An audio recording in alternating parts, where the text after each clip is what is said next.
जय जगन्नाथ बंधु मैंने आज आम आलोचना करवा अग्निपथ स्कीम पार्ट 2 आगु आम डिस्कसन करते अग्निपथ स्कीम पाई सेना से मैंने कहीं विरोध कर विरोध कर मुख्य कारण कौन तामें आगु आलोचना कर सारी। आज आम आलोचना करवा अग्निपथ स्कीम पाई जो सेना आशायी माने जो पदक्षेप नेउछंती एवं आंदोलन करूछंती तार परिणाम भारत वर्ष रे कौन देखा मिलूँ। प्रत्येक स्थान रे देखा मिलूँ जे किछि सेना आशायी माने हिंसार प्रश्रय नौचंती, हिंसार साहाय्य नौचंती, आउ किछि सेना आशायी माने से माने शांतिपूर्वक से माने प्रोटेस्ट करूछंती आ ताहा निश्चय प्रशंसनीय। आउ जो जो जगार हिंसात्मक कार्यकलाप ये निया जाउछि ताकू निश्चय निंदा करने आवश्यक कहीं से हिंसा पाई कौन सी मध्य कार्य सफल हब ना आ लक्ष्य हासिल करहब ना। एमाने केवल हिंसा को पर्वताउछंती आउ ताहा पाई किछि भी नु सेनु हिंसा टू आपण दूरे रुहतु से हूँ प्रथम कथा। कहीं हिंसा द्वारा आपणकर क्षति करुँच आपण परिवार क्षति करुँच सहित ता सहित आप कार क्षति कर देश निज देशर क्षति कर संपत्ति देशर संपत्ति रहा आपणकर संपत्ति आपण जदि क्षति करुँच तार भरपाई केमी हम आम निज ठार ही हम। तेणु देशर संपत्ति निजर संपत्ति भावी आपण किछि मध्य भूल पदक्षेप नियंतु नाही। कहीं ना जदि आपण भूल पदक्षेप नेले ताले आपण निजे ही से विपद रे पड़े एथिरे तिले मात्र संदेह नाही। आउ गोटे कथा है जे जो जो जगार हिंसात्मक कार्यकलाप सृष्टि करा जाउछि किंबा निया जाउछि ताहा पाई दृढ़ कार्यानुष्ठान ग्रहण करा जे आवश्यक।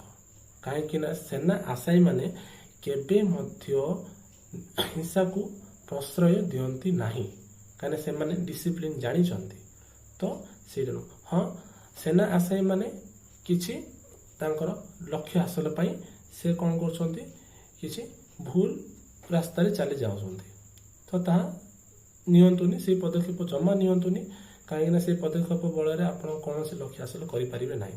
संविधान आम अधिकार देछि संविधान को केमिति आमे मानिबा आ संवैधानिक धारा आम केमिति नेबा पदक्षेप नेबा ताहा आमे बुझिबा दरकार।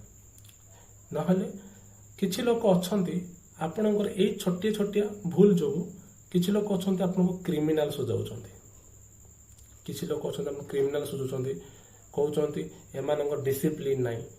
तो मु एति कहिबी जे एमिति पदक्षेप नियंतु नाही कहीं ना एमिति पदक्षेप रे कौन सी लक्ष्य हासिल हम ना। हाँ निश्चय सरकार निश्चय मानवे यहाँ आपण दृढ़ भाव मन भर रखु। आउ गोटे रहा जो मैंने यहाँ जो ये आंदोलन को विरोध कर रिक्वेस्ट करुच्ची दयाकोरी आपण समर्थन करंतु सेमानकर मनोबल को भांगी दिंतुनि कहीं मनोबल को भांगीगले आज समस्ते से ही रास्ता दे आम अतिक्रम करवा से ही रास्ता दे से सेना आशायी हो कि शिक्षक आशायी हो जो आशायी माने भी हो से ही रास्ता दे आम गति करवा। तेणु आज सेमानंकर विपद पड़ी आम साथी रहा कहीं रही कहीं प्रत्येक व्यक्ति निज निज सहित जड़ित ही अच्छा। तेणु आम से पाखक जीवा और समर्थन करवा एटलिस्ट समर्थन करवा विरोध करवानी समर्थन करवा। किंतु जो सेना आशायी माने अछंती से माने हिंसा को प्राधान्य दियंतु नाही प्रश्रय दियंतु नाही। जो माने हिंसार प्रश्रय नौचंती प्राधान्य दौचंती सेमानंक प्रति दृढ़ कार्यानुष्ठान ग्रहण करा जाओ कहीं ना सेमानंक पाई ही आपणकर फ्यूचर खराब हो एति मन रखंतु।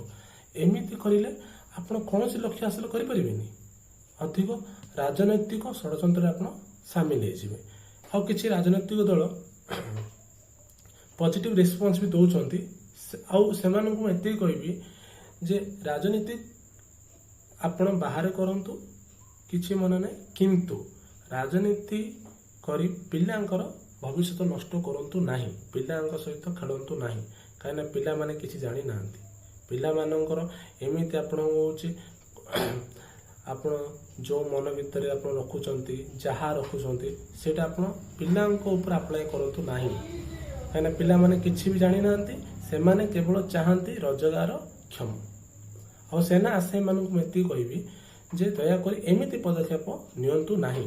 कहीं देखा मिली सारा भारत वर्ष देखा मिली केतक जगार हिंसात्मक कार्यकलाप सृष्टि सृष्टि करा कौथिपाई ना सेना आशायी मानक बदनाम करने। तो से निवृत्त रुहतु, सीटा हूँ गोटे फास्ट पॉइंट आपण।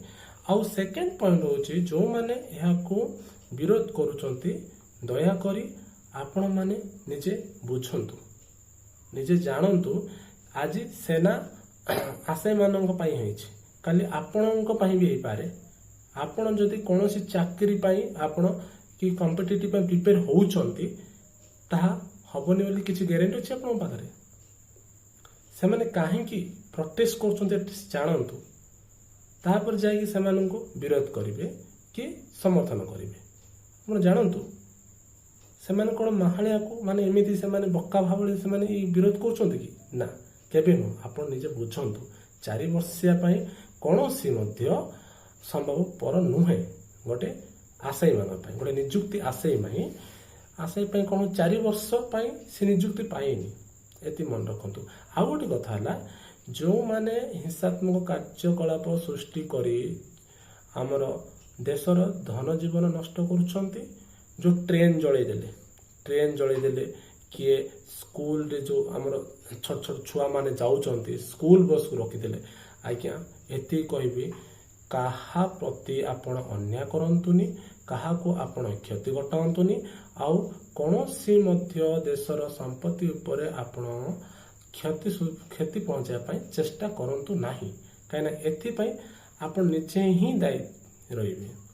पदक्षेप नियंतु किछि नु संवैधानिक हिसाब रे निया जाऊ, काहेना संविधान हमको अधिकार देछि। से संविधान को आमे केमिति मानिकी आमे प्रोटेस्ट को आगु नहीं पारिबे। आउ रहिला जे जो माने मध्य हिंसा को प्रश्रय दउचंती सेमानक ठारू निवृत्त रुहंतु, दूरे रुहंतु। से होछि गोटे विशेष सूचना समस्त पाई। काहेकि ना से माने आपनको क्रिमिनल सजाई से माने कोन होछि आपनकर फ्यूचर को खराब कर देबे। तो एटा आपण करंतु नाही। प्रत्येकंकर संवैधानिक अधिकार अछि, से माने पीसफुली प्रोटेस्ट करि परिबे। तो सेति पई आपण भाबंतु। आउ गोटे कथा होछि गोटे हमरो लोक मानकर गोटे कार्यकलाप थाए, जदि जो माने आगो को जाउथिबे से मानको गोड़ टाणी आनी पछको टाणी फपाड़ी देबे। से होछि गोटे पिलांकर कार्यकलाप देखिया मिलुछि। एबे मते मिलुछि नेगेटिव रिस्पांस मिलुछि से पिलांको। अरे भाई माने नेगेटिव रिस्पांस कोथि पय दउछ? से माने कोन से मानकर निज पय जाउछन्ती कि से मानकर अधिकार अछि। जेते बेले से माने नियुक्ति पाइबे, नियुक्ति पाइला परे 4 वर्ष पर जो घर को आसबे, आपण केते वर्ष पर्यंत आपण से मानको रिटायर करिवे? एबे आपण भाबंतु शिक्षक नियुक्ति पर्यंत दिया जाएनी, शिक्षक नियुक्ति पर्यंत दिया जाएनी केते वर्ष 5-6 वर्ष है जो माने शिक्षक ट्रेनिंग नहीं अच्छी, टीचर ट्रेनिंग नहीं अच्छी एवं पर्यंत पाई ना। जदि से प्रति 4 वर्ष जदि से सेना आशय मान जो मान जो नियुक्ति पाई से मान जदि रिटायर्ड होगी आसबे, बारंबार एमती कौन हो अनएम्प्लॉयमेंट रेटा बढ़ी चलो। से कौन करेंगे? आपड़ यहीटा ने पदक्षेप ने से कहे हाँ ए अनएम्प्लॉयमेंट बढ़िले बढ़ू कि 4 वर्ष भर रिटायर्ड हो। अच्छा जो मान रिटायर्ड होगी आसबे से कौन काम करेंगे? किसी सियोरिटी दिंतु से कौ स्टेट गवर्नमेंट से पॉजिटिव रिस्पांस देउना। कहीं से जानी आमे जदि प्रत्येक 4 वर्ष रिटायर्ड हो आसला जदि आमे से कौन लिखित आकार रे दबु ताहले कौन करेंगे? आम प्रत्येक पिला माने अच्छी से रोजगार करिया पड़िबो ରୋଜଗାରକ୍ଷମ କରିବାକୁ ପଡ଼ିବ, ସେମାନଙ୍କୁ ମଧ୍ୟ ନିଯୁକ୍ତି ଦେବାକୁ ପଡ଼ିବ। ତ ଚାରିଆଡ଼କୁ ବୁଝି ବିଚାରି ଦେଖନ୍ତୁ। ଆଉ ଯେଉଁ କହୁଛନ୍ତି ବିଜନେସ୍ କରିବେ, ଯେଉଁ 12 ଲକ୍ଷ ଟଙ୍କା ଆସିଲା ବିଜନେସ୍ କରିବେ, ଆରେ ଭାଇ ସେ 12 ଲକ୍ଷ ଟଙ୍କା ବିଜନେସ୍ କରିବେ କେଦିନ ବଞ୍ଚିବେ? କ'ଣ ସେମାନେ କେବଳ ତାଙ୍କର ଫ୍ୟୁଚର ଏତିକି ରଖୁଛନ୍ତି? 4 ବର୍ଷ ଟ୍ରେନିଂ କୋର୍ସ ଆସିବେ, ପୁଣି ଘରେ ବସିବେ, ବିଜନେସ୍ କରିବେ, କୋଉଠି ଜଏନ୍ କରିବେ। ଆଉ ଯେଉଁମାନେ କହୁଛନ୍ତି ଯେ ବର୍ତ୍ତମାନ ଯୁବପିଢ଼ି ମାନେ 12 ଲକ୍ଷ ଟଙ୍କା କମାଉଛନ୍ତି, 12 ଲକ୍ଷ ଟଙ୍କା କମେଇବେ, ଏଇଟା କ'ଣ ଛୋଟ କଥା? ଆଜ୍ଞା, ସେମାନଙ୍କୁ କହିବି କ'ଣ ଗୋଟେ ଯୁବକର, ଗୋଟେ ଯୁବ ସମାଜର କ'ଣ 4 ବର୍ଷିଆ ପାଇଁ ସେ କ'ଣ ନିଯୁକ୍ତି ପାଇବ କି? ସେ 4 ବର୍ଷ ଇନକମ୍ କରିବା ପାଇଁ ଯିବ କି? କାହିଁକି ସେଟା କରିବ? ଆପଣ ନିଜେ ଭାବୁଛନ୍ତି? ଆପଣ ନିଜ ପୁଅ ଝିଅଙ୍କର ଭବିଷ୍ୟତ ଏମିତି କରିବା ଚାହିଁବେ? ନିଜର ଭବିଷ୍ୟତ କରିବା ଚାହିଁବେ? ଚାହିଁବେନି। ନିଜର ଭବିଷ୍ୟତ କେମିତି କ'ଣ କରିବେ? ଏମିତି କରିବେ? ନିଜର ପୁଅ ଝିଅଙ୍କ ଭବିଷ୍ୟତ ଏମିତି କରିବେ? ଏମିତି କହିବେ 4 ବର୍ଷ ଯା, ତାପରେ ଘରେ ବସିବ, ନହେଲେ କେଉଁ କୋର୍ସ କରିବେ, ଏଇଟା କହିବେ? ନା, କହିପାରିବେନି। ଯେଉଁମାନେ ବି ପ୍ରୋଟେଷ୍ଟ କରୁଛନ୍ତି ସେମାନଙ୍କୁ ଆପଣ ସମର୍ଥନ ଜଣାନ୍ତୁ। କାହିଁକି ନା ଦେଖିବାକୁ ଗଲେ ଭବିଷ୍ୟତରେ ତାହା ଆମ ସହିତ ଯୋଡ଼ି ହେବାକୁ ଯାଉଛି, ଆଉ ସେଟା ନିହାତି ଯୋଡ଼ି ହେବ, ଏଥିରେ ତିଳେ ମାତ୍ର ସନ୍ଦେହ ନାହିଁ। କାହିଁକି ନା ଯଦି ଗଭର୍ଣ୍ଣମେଣ୍ଟକୁ ଆମେ ପ୍ରେସରାଇଜ ନ କରିବା ତାହେଲେ ସେମାନେ କ'ଣ ଭାବିବେ? ଗଭର୍ଣ୍ଣମେଣ୍ଟ ନା ଆମର ସବୁ ସ୍କିମ୍ରେ, ସବୁ ନିୟମରେ ସେମାନେ ଆମର ସାଥ ଅଛନ୍ତି, ମାନେ କୌଣସି ଏମାନେ ବିରୋଧ କରୁନାହାନ୍ତି, ଆମେ ଯାହା କରିବୁ ତାହା ହିଁ ହେବ, ତାହା ମାନେ ଆମେ ଡିକ୍ଟରସିପ୍ ଶାସନ ଆମେ କରିପାରିବୁ। ତ ସେମିତି ହଁ, ଗୋଟେ କଥା ହେଉଛି ଆମେ ହିଂସାତ୍ମକ କାର୍ଯ୍ୟକଳାପ ସୃଷ୍ଟି କରିବା ନାହିଁ। ଯେମିତି ପିସଫୁଲ ପ୍ରୋଟେଷ୍ଟ ହେବ, ଆଉ ଯେମିତି କରାଯିବ ତାହାକୁ ଆମେ ଦୃଷ୍ଟିରେ ରଖି, ଆମ ନିଜ ଭବିଷ୍ୟତକୁ ଦୃଷ୍ଟିରେ ରଖି, ନିଜର ପରିବାର ଭବିଷ୍ୟତ ଦୃଷ୍ଟିରେ ରଖି ଆମେ ଏହି ପଦକ୍ଷେପ ନେବା। ଆଉ କେତେ ଜାଗାରେ ମିଳିଛି, ଆମର ପୋଲିସ ଅଧିକାରୀମାନେ ମଧ୍ୟ ବହୁତ ବଢ଼ିଆ ଢଙ୍ଗରେ ହ୍ୟାଣ୍ଡେଲ କରିଛନ୍ତି। ତାଙ୍କୁ ନିହାତି ସେଲ୍ୟୁଟ୍ ଜଣାଇବି ଫାଷ୍ଟ।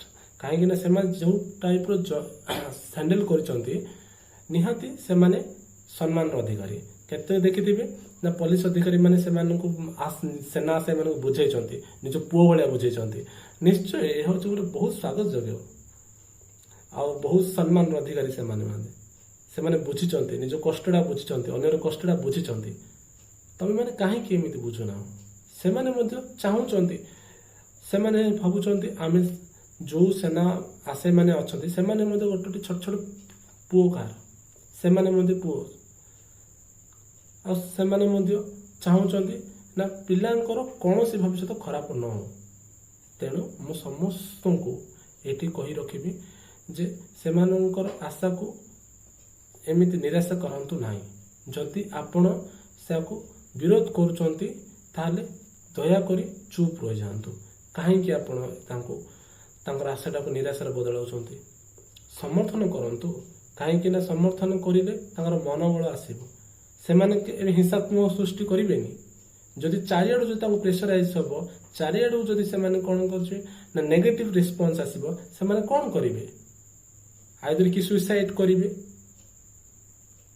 ଆଉ କିଏ ଅଲଗା ପଦକ୍ଷେପ ନେବ। ତ ମୁଁ କହୁଛି ଏତିକି ସେନା ସେମାନଙ୍କୁ କହିବି ଯେ ଭୁଲ ପଦକ୍ଷେପ ନିଅନ୍ତୁ ନାହିଁ ଏବଂ ସୁଇସାଇଡ୍ରୁ ଦୂରେଇ ରୁହନ୍ତୁ। ଡିପ୍ରେସନ୍ ତ ନିହାତି ଆସିବ, କିନ୍ତୁ ଯେଉଁମାନେ ଏହି ସ୍କିମ୍କୁ ସମର୍ଥନରେ ଅଛନ୍ତି ସେମାନେ ନିଜେ ଭାବନ୍ତୁ, କାହିଁକି ନା ଏହା ସମସ୍ତଙ୍କ ଭବିଷ୍ୟତ ସହିତ ଜଡ଼ିତ ହୋଇଅଛି। ଆପଣ କାହାକୁ ମଧ୍ୟ ନିରାଶା କରନ୍ତୁ ନାହିଁ। ଏବେ ତମର ଅଗ୍ନିପଥ ସ୍କିମ୍ ଆସିଲା ସେନା ଆଶାୟୀଙ୍କ ପାଇଁ, ଯଦି କାଲି ଶିକ୍ଷକ ଆଶାୟୀଙ୍କ ପାଇଁ ଆସିବ, ଡକ୍ଟର ଆଶାୟୀଙ୍କ ପାଇଁ ଆସିବ।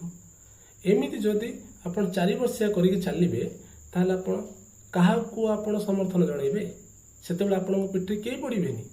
ତ ମୁଁ କହୁଛି ନା ଏତିକି ଆପଣ ସମର୍ଥନ ଜଣାନ୍ତୁ, କିନ୍ତୁ ହିଂସାତ୍ମକରେ ନୁହେଁ। ସମ୍ବିଧାନ ଯେତିକି ଆମକୁ ଅଧିକାର ଦେଇଛି ସେ ସାମ୍ବିଧାନିକ ଅଧିକାରକୁ ଆମେ ସାବ୍ୟସ୍ତ କରିବା ପାଇଁ ଆମେ ଉଚିତ ପଦକ୍ଷେପ ନେବା ଉଚିତ ପଦକ୍ଷେପ ନେବା। କିଛି ଆମେ ହିଂସା କରିବା ପାଇଁ ନେବା ନୁହଁ। ହିଂସା କରିକି କୌଣସି କାର୍ଯ୍ୟ ହାସଲ ହେଇନାହିଁ ଏବଂ କୌଣସି କାର୍ଯ୍ୟ ହାସଲ ଭବିଷ୍ୟତରେ ହେବାର ନାହିଁ। ପ୍ରତ୍ୟେକ ଶିକ୍ଷିତ ସମାଜ ବୁଝିବେ, ଆପଣ ଭଲସେ ବୁଝେଇ ପାରିଲେ ହେଲା। ଯେଉଁମାନେ ବୁଝୁନାହାନ୍ତି ସେମାନଙ୍କୁ ଇଗ୍ନୋର କରନ୍ତୁ। କିଛି ସେମାନେ ବୁଝିବା ଦରକାର ନୁହଁ। ଆପଣ ଆପଣଙ୍କର ଭବିଷ୍ୟତ ଉପରେ ଧ୍ୟାନ ଦିଅନ୍ତୁ, ନିଜର ପରିବାର ଭବିଷ୍ୟତ ଉପରେ ଧ୍ୟାନ ଦିଅନ୍ତୁ, ନିଜର ଦେଶର ଭବିଷ୍ୟତ ଉପରେ ଧ୍ୟାନ ଦିଅନ୍ତୁ। ଆମେ କ୍ଷତି କରୁଛେ ଆମ ନିଜର ଭବିଷ୍ୟତ, ନିଜର ପରିବାର ଭବିଷ୍ୟତ, ନିଜର ଦେଶର ଭବିଷ୍ୟତକୁ ଆମେ ବିପଦରେ ପକାଉଛେ ହିଂସାତ୍ମକ କାର୍ଯ୍ୟକଳାପକୁ ଅଗ୍ରାଧି ଦେଇ। ତ ସେଇଥିପାଇଁ ଏମିତି କାମ କରନ୍ତୁ ନାହିଁ, ଆଉ ପିସଫୁଲ ପ୍ରୋଟେଷ୍ଟ କରନ୍ତୁ।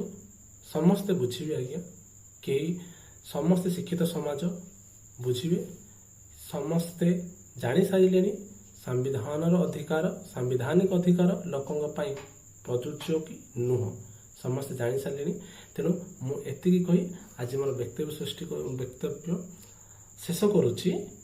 ଜୟ ଜଗନ୍ନାଥ।